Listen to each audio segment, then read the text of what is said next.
নমস্কার, কেমন আছেন সবাই? আলিয়াস লাভ কিচেনে চলে এসেছি আবার নতুন একটা রেসিপি নিয়ে। যদি রেসিপিগুলো আপনাদের ভালো লাগে তাহলে অবশ্যই চ্যানেলটা সাবস্ক্রাইব করে পাশে থাকার অনুরোধ রইল। ভিডিওগুলো লাইক শেয়ার করবেন। আজকে একই রকম ব্যাটারে দুটো রেসিপি বানাবো, তাই ভিডিওটা প্রথম থেকে শেষ পর্যন্ত দেখার অনুরোধ রইল। ছোট ছোট কিছু এদিক থেকে ওদিক করে দুটো রেসিপি কিন্তু একই ব্যাটারে হয়ে যাবে, তাই প্রথম থেকে শেষ পর্যন্ত দেখবেন। আসুন প্রথমে ব্যাটারটা আমি বানাই। একটা ছোট বাটির এক বাটি আমি নিলাম বাঁধাকপির কুচানো। তারপর আমি এখানে দিয়ে দেবো একটা ছোট বাটি কুচানো বাঁধাকপির পাতা এই পালং শাকের পাতা অংশটা। এখানে কিন্তু ডাঁটা অংশটা আমি দিইনি, শুধু পাতাটা নিয়েছি। আর এখানে একটা ছোট আলু গ্রেট করে আমি ভিজিয়ে রেখেছিলাম যাতে কালো না হয়ে যায়, সেটা ভালো করে চেপে চেপে আমি দিয়ে দিলাম যাতে জল কোনো রকমভাবে না ওঠে। এরপর এর মধ্যে আমি দিয়ে দেবো স্বাদ মতো নুন।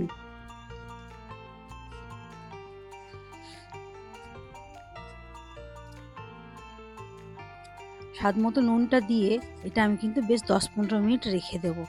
এই নুনটা দিয়ে রেখে দেওয়ার জন্য না দেখবেন একটু এগুলো সব নরম হয়ে যাবে, একটা জল ছেড়ে দেবে। তাহলে কিন্তু জিনিসটা করতে খুব সুবিধা হবে। সঙ্গে সঙ্গে করা যাবে, তবে এইভাবে করলে কিন্তু জিনিসটা বেশ একটু নরম হয়ে গেলে জিনিসটা করতেও সুবিধা হবে, জিনিসটা বেশ সুন্দর হবে।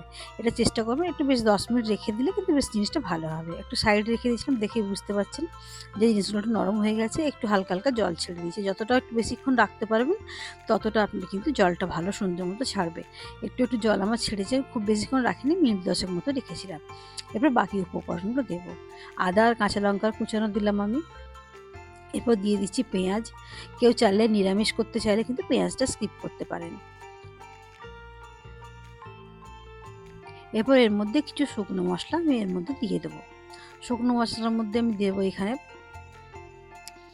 প্রথমে আমি দিয়ে দেবো এর মধ্যে যে ব্যাটারের জন্য লাগবে আমার আটা। নর্মাল যেটা বাড়িতে আমরা আটা ব্যবহার করি, 1 বাটি আটা। এই আটাটা কিন্তু একটা নির্দিষ্ট বাটিতে মেপে নেবেন, কারণ এই বাটিটাতে মেপেই আমি কিন্তু জলের ব্যবহারটা করব। এটা তাই আন্দাজে দেবেন না। এখানে দিলাম আমি 3 চামচ বেসন।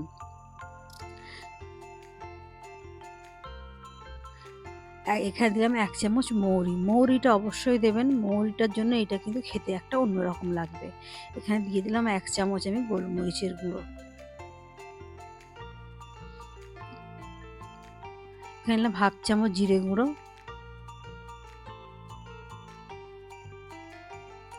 1/2 চামচ ধনের গুঁড়ো।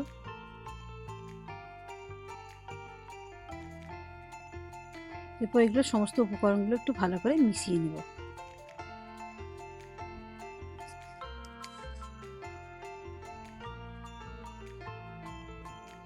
এরপর যে বাটিটা মেপে আমি আটা নিয়েছিলাম সেই বাটিটার মধ্যে 1 বাটি জল আমি নিয়েছি। নিয়ে অল্প অল্প করে জল দিয়ে এটা মিশ্রণটা আমি তৈরি করব। প্রথমেই কিন্তু একবারে অনেকটা জল দিয়ে দেবেন না, তাহলে কিন্তু ব্যাটারটা ঠিকঠাক হবে না। বুঝে বুঝে জলটা দিতে হবে যে জলটা আমার কতটা লাগবে। তবে এখানে বলে রাখি, আমার ওই বেসন আর আটা তো 1 বাটি আটা নিয়েছিলাম, বেসনটা নিয়েছিলাম 3 চামচ। আমার কিন্তু 1 বাটি জল পুরোটাই কিন্তু লেগে গিয়েছিল। তবে আপনারা আপনাদের প্রয়োজন মতো দেবেন, হয়তো কম বেশি লাগলেও লাগতে পারে। সেই জন্য প্রথমেই কিন্তু অনেকটা জল দিয়ে দেবেন না। এটা আস্তে আস্তে মাখতে মাখতে দেখুন কীরকম থিকনেসের ব্যাটারটা হবে। আপনি দেখলেই সেটা বুঝতে পারবেন যে কীরকম থিকনেসটা আমি রেখেছিলাম, সেরকম একটা থিকনেসের গাঢ় গাঢ় থিকনেস একটা ব্যাটার আপনারা তৈরি করে নেবেন। দিয়ে এই ব্যাটারটা বানিয়ে নিয়েও 5 মিনিট একটু স্ট্যান্ডিং টাইম দেবেন যাতে জিনিসটা সুন্দরভাবে সেট হয়ে যায়। এটা ভালো করে মিক্স হয়ে গেছে, দেখুন এটা রেখে দেওয়ার পর বেশ সুন্দর একটা হয়েছে, এরকম গাঢ় থিকনেসের একটা ব্যাটার কিন্তু বানিয়ে নিয়েছি। দিয়ে এবার একটা ননস্টিকের তাওয়া আমি কড়াই আমি বসিয়ে দিয়েছি ফ্ল্যাট। এর মধ্যে খানিকটা তেল দিয়ে আমি একটু ব্রাশ করে নিয়েছি। তেলটা খুব বেশি নয়, এটা দেখে মনে হচ্ছে একটু দেখুন ব্রাশ করলেই কিন্তু তেলটা শুকিয়ে গেল। এর মধ্যে 2 হাতা আমি দিয়ে দিলাম এই ব্যাটারটা। দিয়ে ভালো করে স্প্রেড করে নিয়ে এটা আমি গ্যাসের ফ্লেমটা খুব বেশি হাই হিট নয় আর খুব বেশি লো নয়, মিডিয়ামে রেখে দিয়ে আমি এটা হতে দেব। এটা দেখবেন মিনিট 2 হলেই কিন্তু হয়ে যাবে। বেশিক্ষণ এটা সময় কিন্তু হতে লাগে না।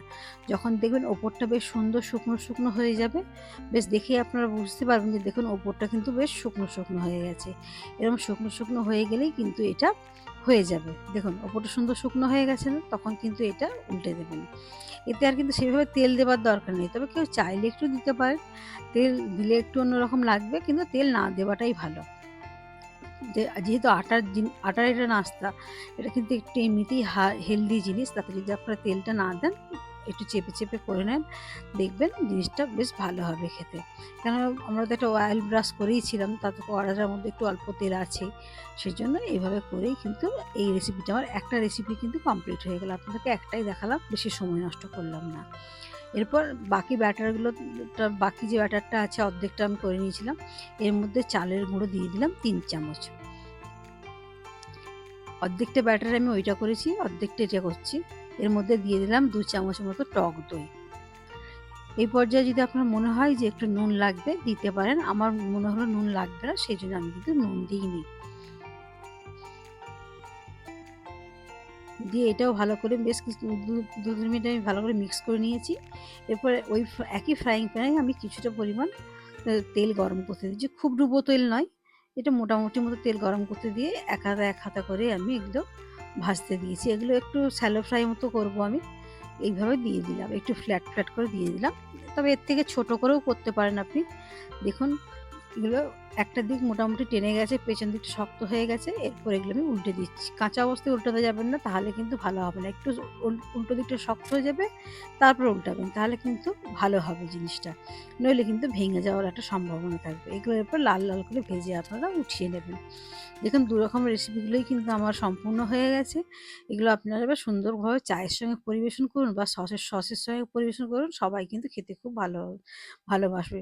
যদি আমার রেসিপিগুলো ভালো লাগে, অবশ্যই আমার চ্যানেলের পাশে থাকবেন। আজকের রেসিপিগুলো আমার এখানেই শেষ হলো। আপনারা ভালো থাকবেন, সুস্থ থাকবেন। ফিরে আসবো অন্য কোনো দিন অন্য কোনো রেসিপি নিয়ে।